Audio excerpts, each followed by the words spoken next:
Bismillahirrahmanirrahim. Assalamualaikum warahmatullahi wabarakatuh. Alhamdulillah, summa alhamdulillah alladzi hadana li hadza wa ma kunna linahtadiya laula an hadana Allah. Asyhadu an la ilaha illallah wa asyhadu anna Muhammadar Rasulullah. Allahumma salli wa sallim wa barik ala nabiyyina Muhammad wa ala alihi wa sahbihi man tabi'ahum ila yaumil qiyamah. Waradallahu an sadatina Abu Bakar wa Umar wa Utsman wa Ali wa anis sahabati ajma'in wa tabi'in wa tabi'ihim bi ihsan ila yaumiddin. Subhana rabbika rabbil izzati amma yasifun, salamun alal mursalin walhamdulillahi rabbil alamin. Amma ba'd. Alhamdulillah, marilah kita senantiasa banyak memuji dan bersyukur kepada Allah Ta'ala atas segala limpah karena nikmatnya, terutamanya nikmat umur panjang. Mudah-mudahan kita semuanya senantiasa dalam keadaan sehat walafiat, diberikan kesempatan untuk bisa bertemu di bulan Ramadan ini, dan senantiasa diberikan kekuatan untuk dapat beramal, mengambil keutamaan-keutamaan, keistimewaan-keistimewaan yang Allah berikan kepada kita selama di bulan Ramadan ini, serta senantiasa mendapatkan ampunan Allah Ta'ala dan mendapatkan peluang surganya. Amin ya rabbal alamin. Kita lanjutkan pelajaran kita pada pertemuan sebelumnya tentang sebab-sebab yang menjadikan umat ini mendapatkan kekuatan, keistimewaan dan keutamaan. Dan dengan kekuatan, keistimewaan, keutamaan inilah kemudian umat ini menjadi unggul, melebihi dari umat-umat sebelumnya. Ada satu sunnah Nabi SAW yang menjadi sunnah petunjuk yang paling utama, yang pertama, dan dengan sunnah inilah yang menjadikan umat ini istimewa, unggul dan mendapatkan kekuatannya, yaitu salat yang diperintahkan, yang diwajibkan bagi kaum laki-laki di masjid secara berjamaah, yang karenanya azan dikumandangkan dan qomat ditegakkan. Dan memang Islam itu sangat identik dengan salat. Salatlah yang paling menjadikan umat ini istimewa, baru kemudian ibadah-ibadah yang berikutnya. Oleh karena itu Islam ini sangat memberi perhatian yang besar kepada salat, dan salat memiliki kedudukan yang tidak bisa ditandingi oleh ibadah manapun yang lainnya. Salat tetap salat juga. Fahiya imaduddin, dan salat itu merupakan tiangnya agama, fondasi struktur utamanya agama ini. La yaqumu illa bihi, yang mana agama ini tidak bisa tegak pada diri setiap orang melainkan dengan adanya salat. Qala Rasulullah sallallahu alaihi wasallam, ra'sul amri al-islam wa umuduhu as-salah wa dhirwatu sanamihi al-jihadu fi sabilillah. Pokok pangkal urusan itu adalah ketika seseorang bersyahadat, masuk Islam. Dan tiang Islamnya itu adalah salat. Dan puncak dari perjuangannya dalam Islam itu adalah jihad fisabilillah, yakni berperang melawan orang kafir dalam rangka menegakkan agama ini.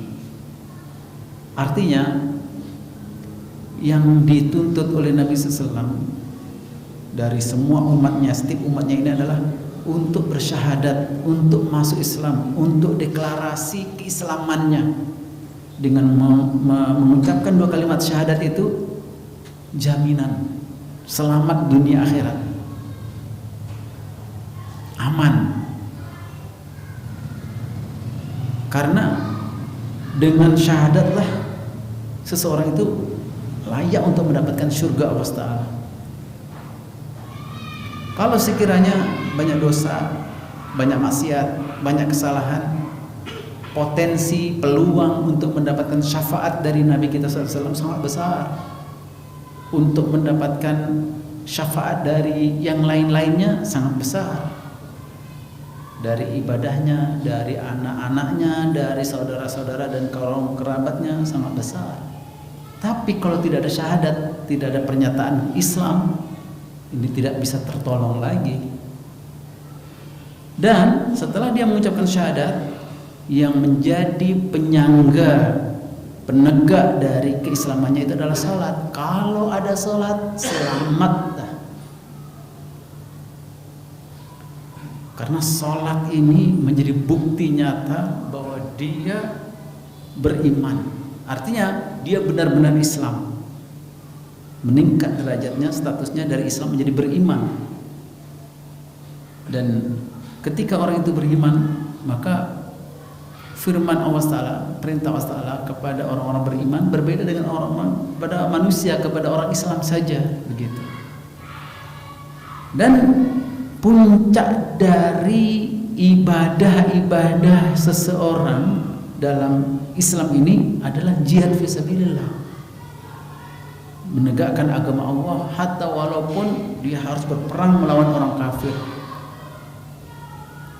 Tapi ketika tidak ada peperangan, jihadnya umat Islam ini ia menegakkan salat,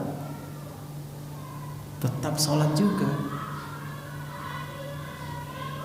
Maka salat inilah yang pertama kali Allah wajibkan ke atas Rasulullah SAW dan umat Islam ini dari semua ibadah.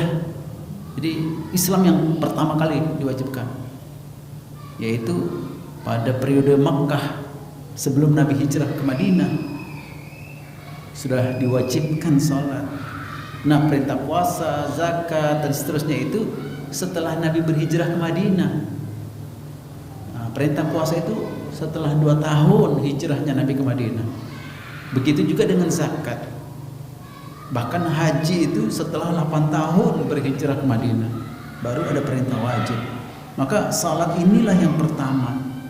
Dan sahabat Anas bin Malik radhiyallahu anhu menceritakan bahwa furidatis salah ala Nabi sallallahu alaihi wasallam lailata usriya bihi 50.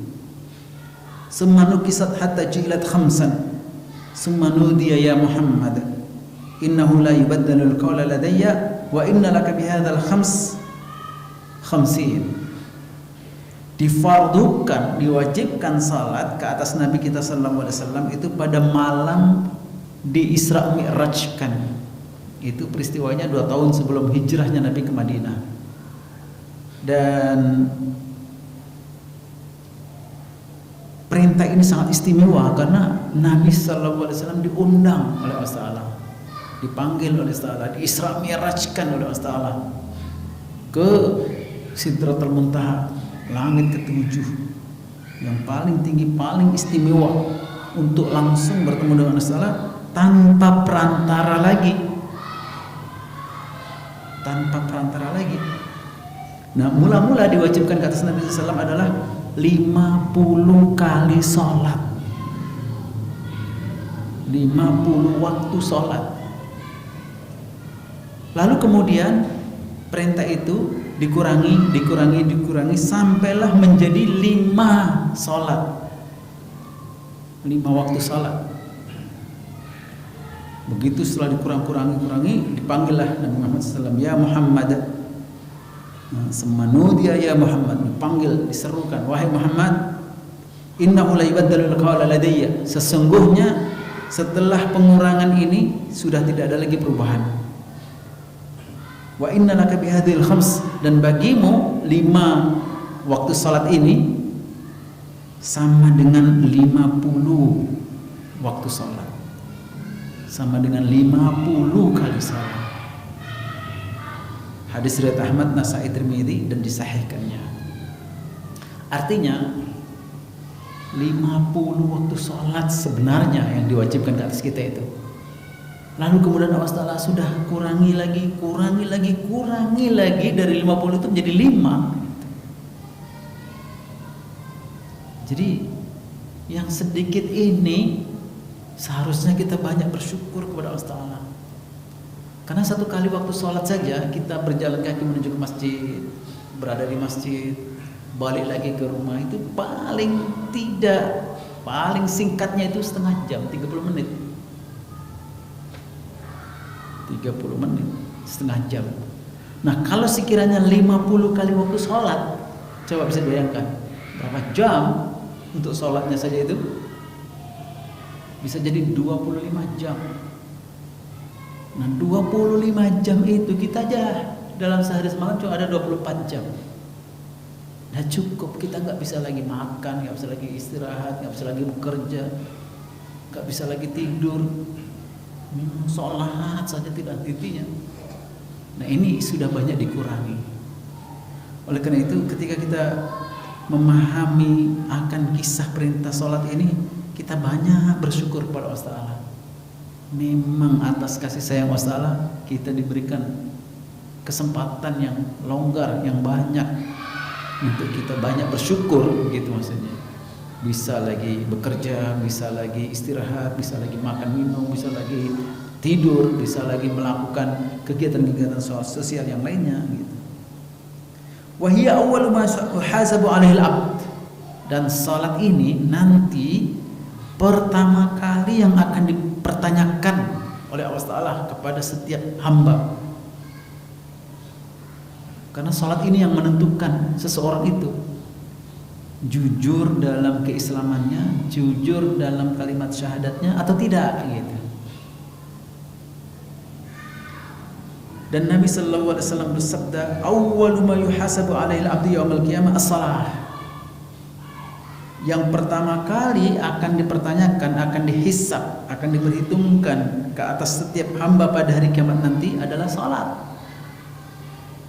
Fa in saluhat saluha sairu amali. Apabila salatnya lengkap, sempurna, maka ibadah-ibadah yang lain menjadi lengkap, sempurna, menambahkan lagi kesempurnaan itu. Wa in fasadat fasada sairu amali. Tapi kalau salatnya rusak, cacat, tidak lengkap, tidak sempurna, maka ibadah-ibadah yang lain tidak bisa membantu lagi, tidak bisa menolong lagi. Hadis riwayat Tabrani dari Anas bin Malik. Oleh karena itu, nanti pada hari kiamat yang akan dipertanyakan kepada setiap hamba itu adalah sholat, bukan puasanya, zakatnya, hajinya, begitu.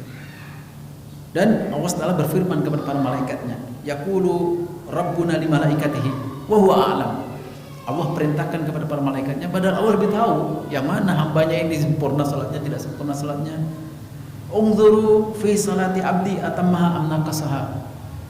Lihat pada salat-salat hambaku, apakah sempurna, apakah lengkap, atau ada yang kurang.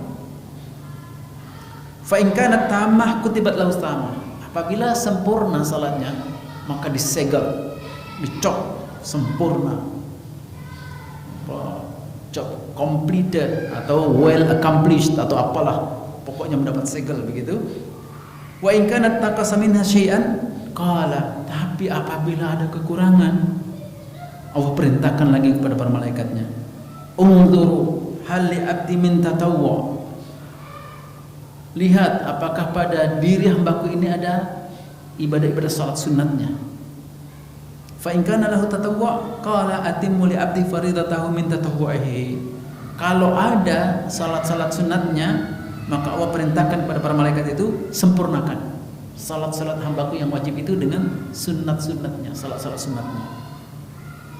Jadi kesempurnaan salat wajib itu hanya bisa ditambahkan dengan salat sunat. Salat juga, bukan yang lainnya, gitu.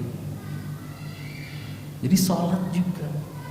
Makanya salat-salat sunat itu bagi kita, nikmat. Ketika kita ada kesempatan, ada kemampuan untuk melakukannya, nikmat, karena itulah bekal kita. Summa tu'khadul a'mal ala dzalika. Barulah kemudian amal-amal ibadah yang lain akan diperhitungkan. Puasanya masuk, zakatnya, sedekahnya, infaknya masuk, hajinya, umrohnya masuk, kegiatan-kegiatan sosial yang lainnya masuk. Tapi kalau sholatnya saja tidak sempurna, tidak bisa. Oleh karena itu, sholat ini menjadi kunci keselamatan orang dunia dan akhiratnya. Untuk tidak menjalani hukuman begitu. Walaupun orang lain masuk surga juga, tapi melewati hukuman-hukuman itu yang berat ketika salatnya tidak sempurna. Tapi kalau salatnya sempurna, langsung, bahkan bisa jadi tanpa hisab di situ. Nah, seperti inilah yang diajarkan oleh Nabi Sallallahu Alaihi Wasallam kepada kita semuanya. Maka salat ini yang terakhir sekali yang diwasiatkan oleh Nabi SAW kepada kita semuanya umatnya ini, yang terus diingatkan saat menjelang akhir hayatnya Nabi SAW. Wa ja'ala yaqul, dan Nabi SAW berulang-ulang mengatakan, wa huwa yalfadhu anfasuhu al-akhirah, saat hembusan nafas-nafas terakhirnya itu, as-salah as-salah wa ma malakat aimanukum, wahai umatku, salat, salat, jaga salat, dan apa-apa yang menjadi kewajiban, tanggung jawab kalian. Jadi salat gitu. Dan apa yang menjadi tanggung jawab kalian. Maka tidak ada lain, salat dulu yang harus dipertahankan. Karena salat ini selain menempati ibadah yang paling utama dalam Islam, salat ini juga menjadi kekuatan umat ini secara individu dan secara sosial. Salat juga. Maka selama umat ini masih menjaga salatnya, harapan untuk bisa eksis, harapan untuk bisa bertahan di atas muka bumi ini sangat besar. Tapi kalau sudah tidak ada salatnya, hilang sudah Islam di atas muka bumi ini. Maka itu yang seorang ilmuwan dari Jerman namanya Paul Smith, dia mengkaji, meneliti umat Islam itu, kok kalau berperang gak pernah bisa dikalahkan. Nah, seperti kisah Afghanistan, dia ceritakan, Afghanistan itu dulu dijajah oleh Rusia berpuluh-puluh tahun. Bukannya Rusia menang ke atas Afghanistan yang terbelakang itu, tapi pada akhirnya surrender, menyerah diri dan meninggalkan Afghanistan. Setelah itu datang Amerika, menjajah Afghanistan lagi berpuluh tahun juga, tidak bisa menundukkan Afghanistan. Akhirnya pulang, menyatakan menyerah diri dan pulang. Nggak bisa menguasai Afghanistan, nggak bisa. Begitu juga dengan di Palestina, Israel. Tidak bisa, walaupun dengan menggunakan senjata kimia, walaupun dengan tipu daya negosiasi, perjanjian segala macam itu, tetap eksis juga. Padahal secara prediksi Imam Nisawi, ini Palestina ini sudah seharusnya hilang dari peta dunia itu. Tapi masih bertahan di tebing barat, masih bertahan di mana itu, Gaza. Bahkan wartawan-wartawan asing yang masuk Gaza itu banyak yang masuk Islam, karena menyaksikan betapa mulianya karakter orang Islam itu yang selama ini dikabarkan sebagai teroris, sebagai radikal, sebagai intoleran dan lain sebagainya itu, tapi tidak seperti yang diberitakan oleh media itu. Nah, itu semuanya bisa dipastikan, kata Paul Smith, seorang Jerman itu, karena sholatnya. Umat Islam itu selama masih sholat, maka dia mendapatkan kekuatan internalnya, maknawiyahnya. Dia menjadi kekuatan spiritual, menjadi kekuatan fisikal, menjadi kekuatan mental yang luar biasa. Karena orang salat itu, setiap orang yang masih menjaga salat ada 4 kelebihan. Ada 4 kelebihan. Nah, yang disebutkan oleh Paul Smith, orang ilmuwan dari Jerman itu, satu yang disebutkan, kekuatan orang Islam ketika masih menjaga sholat, dia akan bisa bertahan, akan bisa eksis sampai selama-lamanya, sampai hari kiamat.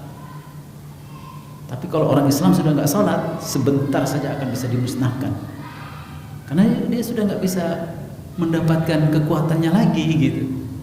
Itu yang pertama. Yang kedua, orang Islam itu selama masih sholat, maka dia akan mendapatkan nikmat yang berupa tafaul. Tafaul itu optimisme, selalu optimis, selalu ada harapan baru, selalu ada semangat baru. Itu orang yang sholat, karena dia tahu dia berdoa itu dengan yakinnya, dengan semangatnya, Allah pasti akan kabulkan. Maka Allah Ta'ala berjanji, wasta'inu bis sabri wassalah, gitu ya. Dan minta tolonglah apa saja yang menjadi urusanmu dengan sabar dan dengan salat. Doa, salat, usaha, doa, salatnya. Sabar itu usaha yang tidak henti-hentinya. Salat itu doa yang semangat, yang penuh harap, penuh kekuatan. Nah, selama orang Islam masih menjaga salatnya, dia menjadi orang yang selalu optimis, selalu semangat, selalu punya harapan, dan sangat luar biasa. Orang yang salat itu luar biasa. Saya yakin di antara bapak-bapak ini ada suatu ketika momennya itu, nikmat sekali dengan salatnya, dan dia merasa bahwa dalam hidupnya tidak ada yang tidak dikabulkan oleh Allah, dan dia tahu rahasianya adalah salat. Nah, ada yang sampai mendapatkan keyakinan seperti itu. Nah, itu nikmat sekali. Makanya jangan berhenti salat, jaga salat, karena salat itu rahasianya orang Islam untuk mendapatkan apa yang kita inginkan, kita cita-citakan. Yang ketiga, selain kekuatan, kemudian optimisme, yang ketiga, orang Islam yang salat akan mendapatkan itminan. Itminan itu ketenangan, tenang. Orang yang habis melakukan salat itu tenang, lapang, luas. Artinya tidak ada lagi masalah dalam hidupnya. Masalah ada, tapi semua bisa diatasi, semua bisa dilewati. Nah, itu yang ketika jiwa itu tenang. Tapi kalau jiwa itu tidak tenang, dia akan gelojong. Ini salah, itu salah, ini serba salah, semua serba salah. Tapi kalau jiwa yang tenang, dia bisa memprediksi, dia bisa melakukan tindakan yang tepat, dia bisa mengambil keputusan yang tepat, dia bisa memprediksi semua urusan itu tepat. Nah, kita ada ketikanya seperti itu. Ini pas, ini tepat, ini luar biasa, langsung to the point gitu. Itu hanya bisa didapatkan oleh orang yang salat. Maka ketika orang itu salat, maka dia akan tenang menghadapi masalah itu, tenang. Dan hanya dengan ketenangan itulah orang itu akan bisa kembali kepada Allah Ta'ala dengan tenang. Maka ada dalam Al-Quran ayat, ya ayatuhan nafsul mutmainnah, irji'i ila rabbiki radiyatan mardiyah. Kembalilah kepada Tuhanmu dalam keadaan yang diridhoi dan keadaan yang ridho. Dia diridhoi oleh Allah Ta'ala, dan dia sendiri juga ridho menghadapi kehidupan itu, dia tenang gitu. Nah, setiap orang pasti akan pulang, akan berangkat pergi jauh. Nah, untuk bisa mendapatkan bekal yang terbaik itu salat. Bukan harta yang banyak, bukan rumah yang besar, bukan kendaraan yang cepat, enggak, tapi bekal salat. Nah, karena perjalanan ini jauh, maka kita perlu bekal yang cukup, jadi salat. Makanya orang tua kita dahulu ketika sudah saat-saatnya begitu, dia merasa dia yang selalu dia jaga itu salat. Kalau sudah mulai sakit-sakitan itu tanya kepada anaknya, sudah masuk waktu sudah beduk, sudah adzan. Nah, begitu. Dia merasakan nikmat sekali saat-saat itu tenang. Jadi sholat itu yang ketiga. Yang keempat, orang yang senantiasa menjaga sholatnya itu, dia akan mendapatkan semacam kebangkitan dalam dirinya berupa syaja'ah, keberanian, syaja'ah. Tiba-tiba dia merasa pede, percaya diri. Tiba-tiba dia merasa setingkat, sejajar dengan orang-orang yang selama ini dia kagumi. Itu dengan salat. Makanya salat ini luar biasa. Dan salat ini merupakan kekuatan umat yang paling terakhir yang akan hilang nanti. Kalau umat ini sudah tidak menjaga salat, habis sudah Islam di atas muka bumi ini. Dan Nabi SAW bersabda tentang hal itu, la tanqudanna ural Islam urwatan fakullama intaqadat urwatan tashabbata sinnasu billati taliha. Akan terurai Islam ini satu persatu, dan setiap terurai satu ikatan, maka ikatan berikutnya bergantung kepada ikatan yang lainnya. Sudah hilang satu, dia bergantung dengan yang lainnya. Hilang lagi, bergantung dengan yang lainnya. Seperti tikar, anyaman tikar itu, ketika sudah dicabut satu ikatan, dia bergantung pada yang lainnya. Satu lagi bergantung. Kalau sudah habis semuanya, maka ikatan yang terakhir adalah sholat. Fa awwaluhunna naqdan al-hukmu, dan uraian ikatan yang pertama kali itu adalah hukum. Jadi umat Islam sendiri, dia lebih suka hukum yang lain daripada hukum Islam, dari hukum Allah gitu. Nah, kalau sudah mulai itu, nah itu pertanda kekuatan Islam sudah mulai terurai, sudah mulai lepas. Wa akhiruhunna as-salah, dan kalau sudah terlepas satu, kalau sholat juga sudah ditinggalkan, habis sudah. Makanya musuh-musuh Islam itu dia mempelajari hal itu. Kalau mau menyerang orang Islam, kalau mau melemahkan umat Islam, jauhkan orang Islam itu dari salat, jauhkan orang Islam itu dari masjid. Artinya jauhkan orang Islam itu dari kecintaan salat.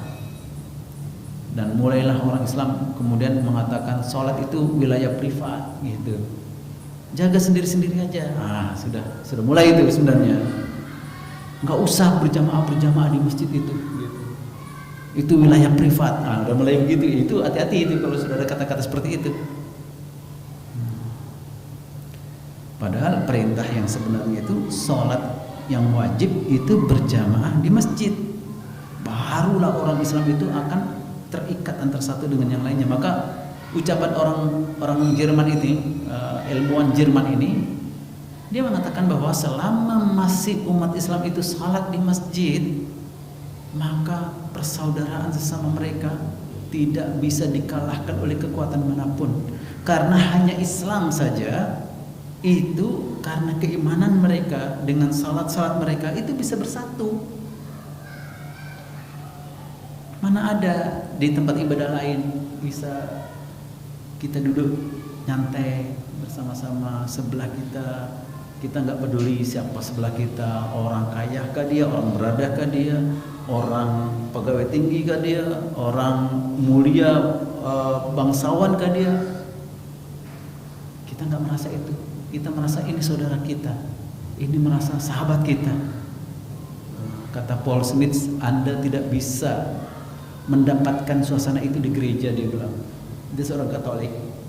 Di gereja itu orang kaya nggak akan bisa duduk bersama dengan orang miskin. Pegawai-pegawai tinggi itu nggak bisa duduk bersama dengan orang pegawai rendah.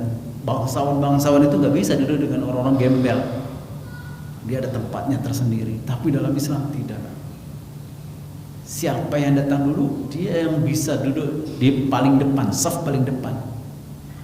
Mau pegawai tinggi kah, mau bangsawan kah, mau orang kaya kah. Kalau dia datang terlambat, ya di belakang. Nah, itu diperhatikan sekali sama orang-orang lain ya, orang-orang ilmuwan walaupun dia bukan orang Islam gitu. Nah, kuncinya itu adalah sholat. Maka tidak mungkin seseorang bisa merasakan nikmatnya Islam itu tanpa sholat, tidak mungkin. Tidak akan mungkin. Bagaimana orang bisa puasa tapi dia nggak sholat? Tidak mungkin, karena nikmatnya Islam itu dimulai dari sholat. Puasa tanpa didahului dengan sholat itu bisa peluang besar untuk melakukan cheating itu besar segitu. Sholat saja dilewatkan, apalagi puasa. Dia nggak akan bisa puasa, akan cheating juga, akan menipu juga, nggak ada orang lain. Nah, begitu minum sedikit gitu. Karena kesabaran, ketabahan dalam menjalani Islam itu melalui dari salat. Begitu juga nggak bisa orang menikmati zakat, sedekah, infak tanpa salat, nggak bisa. Bagaimana orang bisa nikmat haji, nikmat umroh, nikmat ziarah, tapi tidak didahului dengan salat? Nggak mungkin. Maka dalam Islam itu tidak ada hari yang paling utama melainkan di situ pasti ada salatnya. Hari Jumat, hari Idul Fitri, hari Idul Adha, pasti ada salatnya. Tidak mungkin ada bulan yang penuh dengan kemuliaan yang istimewa, yaitu bulan Ramadan, melainkan di dalamnya pasti ada salat-salat tambahannya. Begitu juga tidak mungkin di waktu-waktu yang paling mulia ini, melainkan di situ pasti ada salatnya. Entah yang wajibnya, entah yang sunatnya. Tidak mungkin di tempat-tempat yang sedang kita berada di tempat yang mulia di situ, melainkan pasti ada salatnya. Baik ketika di Masjidil Haram, baik ketika di Masjidil Nabawi, baik ketika di Masjidil Aqsa, pasti ada salatnya. Nah, ini kalau kita tidak bahas, kita tidak pelajari kembali, kita nggak tahu gitu. Sholat yang utama itu, sholat dulu, apalagi ini menjelang bulan Ramadan, kita perbaiki salat kita dulu, kita perkuatkan salat kita dulu, baru kemudian kita merasakan mendapatkan kekuatan itu. Ibadah puasa itu menjadi nikmat, bangun sahur itu menjadi mudah, kemudian disiplin waktu itu menjadi mudah gitu. Kita betul-betul menghormati waktu sahur, kita betul-betul menghormati waktu berbuka takjil, kemudian menghormati apa-apa yang ibadah-ibadah utama yang ada di bulan Ramadan itu dengan salat. Oleh karena itu, salat inilah yang kemudian disebut-sebut oleh Allah Ta'ala bahwa dengan seseorang itu salat, salatnya itulah yang bisa menjaga dirinya, menolong dirinya dari untuk tidak melakukan perbuatan keji dan mungkar. Dengan salat, bukan dengan yang lain gitu. Dengan salat, ketika salat itu dilaksanakan dengan benar. Di surah Al-Ankabut ayat 45, innas salata tanha 'anil fakhsya'i wal munkar wa la dzikrullahi akbar. Sesungguhnya salat itu bisa mencegah seseorang dari perbuatan keji dan mungkar. Dan salat itu sangat besar, sangat tinggi sekali pengaruhnya kepada diri seseorang itu. Jadi sholat juga. Dan orang yang menjaga sholat itu disebutkan dalam Al-Quran itu orang yang beruntung, orang yang sukses, orang yang menang, orang yang tangguh. Qad aflaha man tazakka wa dzakara isma rabbih fasalla. Sungguh beruntung, sungguh sukses, sungguh mendapatkan kemenangan orang-orang yang senantiasa mensucikan diri dan mengingat Allah Tuhannya serta dia melakukan salat. Qad aflahal mu'minun alladzina hum fi salatihim khashi'un, dalam surah Al-Mu'minun itu sungguh beruntung orang-orang beriman, yaitu mereka-mereka yang senantiasa khusyuk dalam menjalankan salatnya. Terus, dan Islamlah satu-satunya agama yang betul-betul memberikan perhatian terhadap perintah salat ini yang sangat maksimal gitu. Baik di waktu hadir maupun waktu musafir. Maksudnya baik dia mukim maupun musafir, baik dalam keadaan aman ataupun dalam keadaan takut, baik kecil maupun besar, baik laki maupun perempuan, semuanya tidak ada yang boleh meninggalkan salat. Yang boleh meninggalkan salat hanya dua orang perempuan ya. Laki-laki nggak boleh sama sekali, yaitu orang yang haid dan nifas. Itu hukum Allah Ta'ala menetapkan dia nggak boleh sholat, bahkan haram kalau sholat, begitu, bahkan haram kalau dia sholat. Dan satu-satunya ibadah yang tidak boleh diqadha adalah sholat. Nah, ini banyak pertanyaan ini nanti. Satu-satunya ibadah yang tidak boleh diqadha adalah sholat. Makanya orang perempuan ketika datang haid, ketika nifas, ketika puasa yang ditinggalkan wajib qadha. Ketika ada perintah zakat yang tidak terlakukan wajib qadha. Ketika ada umrah haji, ibadah-ibadah yang utama-utama itu tidak terlaksana karena haid dan nifasnya itu harus diulangi gitu. Tapi kalau sholat selama 7 hari atau 14 hari itu berbeda-beda, tidak boleh ya mengqadha. Jadi salat ini ibadah yang luar biasa, melatih, mendidik umat ini untuk disiplin menghormati waktu. Harus melaksanakan, kalau tidak bisa tepat waktu di dalam waktu yang sudah ditentukan. Begitu hilang waktu sudah tidak bisa lagi. Itu satu-satunya adalah sholat 5 waktu ini. Memang sholat ini dahsyat, kalau kita pelajari itu, masya Allah, kita kagum luar biasa. Ya Allah, kita ini dilatih, dididik oleh Allah untuk menghormati waktu, untuk menepati waktu. Dengan itu orang beriman sadar bahwa setiap orang kalau sudah waktunya datang untuk pulang, harus pulang. Kalau sudah waktunya untuk berangkat menuju kepada kehidupan yang kekal, ke alam yang abadi, dia harus berangkat.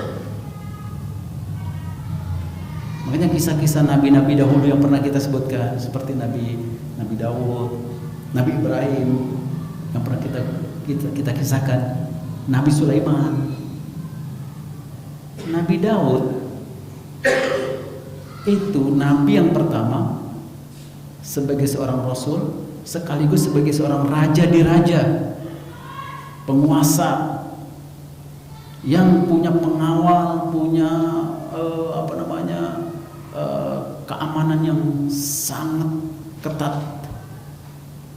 Nabi Daud berangkat keluar menjalankan tugas kenegaraan, dia berpesan kepada keluarganya, kunci semua rumah saat saya pergi. Jangan boleh ada satu orang pun masuk dalam rumah. Dikuncilah semua rumah oleh keluarganya. Tiba-tiba ada seorang laki-laki besar gagah berada di tengah-tengah rumah, di ruang tamu rumah. Coba, takutlah para istrinya ini, karena ini pasti murka Nabi Daud sebagai seorang kepala negara. Wah, gelap semua. Bagian keamanannya juga, security-nya juga, wah kacau. Sampai Nabi Daud pulang dari tugas kenegaraan itu, masih ada laki-laki itu di situ. Nabi Daud masuk bertanya, siapa Anda? Hanya berani-beraninya berada di rumah raja tanpa ada izin. Orang itu menjawab, saya adalah orang yang tidak bisa dihalang oleh pengawal manapun dan tidak takut dengan raja siapapun. Faham Nabi Daud. Langsung ditanya, Anda malaikat maut? Siap, saya malaikat maut. Langsung Nabi Daud minta izin untuk sholat dulu. Dan seketika itu nggak bisa buat apa-apa lagi, dah terbatas waktunya.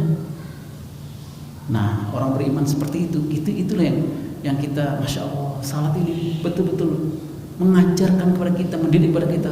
Kalau sudah waktunya datang, semua harus siap melaksanakan tugasnya. Nah, kita semuanya pasti akan pergi, pasti akan berangkat. Nah, kampung kita yang sebenarnya itu adalah surga. Surga, karena Nabi Adam itu berasal dari surga. Nah, untuk bisa kembali ke kampung halaman kita harus punya bekal. Tanpa bekal nggak akan bisa.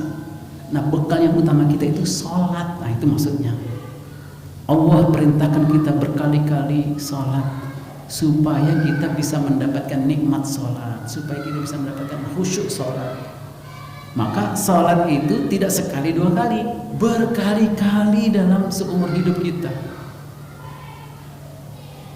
Dan tidak boleh ditinggalkan sama sekali sampai kita meninggal baru selesai sholat itu. Maka tadi kita sebutkan tidak ada qada dalam sholat. Maka dalam pembahasan fikih yang pernah kita bahas pada dahulu, sholat hanya boleh diqada, padahal bukan qada sebenarnya itu, oleh orang dua saja statusnya, yaitu orang yang tertidur sampai dia terbangun, orang yang terlupa sampai dia teringat kembali. Orang tidur zuhur, asar, maghrib baru bangun. Begitu bangun, dia harus sholat zuhur, asar, dan maghrib seketika itu juga. Dan nggak boleh ditunda ke waktu yang lainnya lagi, nggak boleh. Dan niatnya tetap adaan lillahi ta'ala, bukan qadaan. Nah, begitu juga dengan orang yang terlupa, lupa zuhur, lupa asar, ketika sholat asar lupa, ketika sholat maghrib lupa zuhurnya, baru ingat subuhnya, maka saat ingat itulah dia harus melaksanakan sholat zuhur yang dia terlupa itu. Masih boleh gitu. Tapi kalau orang yang sengaja menunda-nunda sampai habis waktunya, tidak bisa lagi. Nah, itu maksudnya nggak boleh ada qada dalam sholat gitu. Tapi kalau puasa boleh, karena kita ada uzur. Nggak puasa lah hari ini, nanti kita qada di hari yang lain, bahkan di bulan yang lain, itu boleh. Tapi kalau sholat nggak bisa. Jadi sholat ini Masya Allah hikmahnya banyak sekali, banyak menyadarkan kita, mengingatkan kita. Nah, kita ini selama kita dikaruniakan Allah Ta'ala nikmat umur panjang ini, kita berlatihlah dengan sholat itu supaya dia menjadi bekal kita yang terbaik gitu. Mengingatkan kepada kita bahwa segala sesuatu itu ada batasan waktunya. Nah, dengan itulah mudah-mudahan kita sadar kembali mendapatkan nikmat sholat. Ingat bahwa itu adalah bekal kita yang sebenarnya gitu.